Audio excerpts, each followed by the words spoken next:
ଏକ ସମୟର କଥା, ଗଭୀର ଜଙ୍ଗଲ ମଧ୍ୟରେ ଗୋଟେ ସିଂହ ରହୁଥିଲା।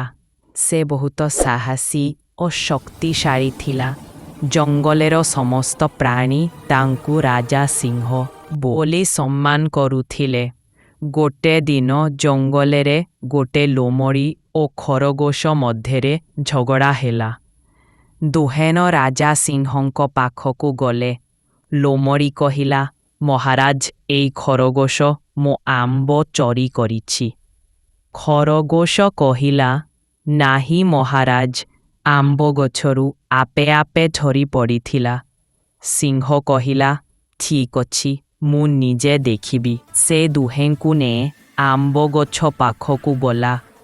ସେଠାରେ ଭୂମି ଉପରେ ଅଧା ଖାଇଥିବା ଆମ୍ବ ଓ ଲୋମଡ଼ିର ପାଗୋଡ଼ ଚିହ୍ନ ଦେଖିଲା।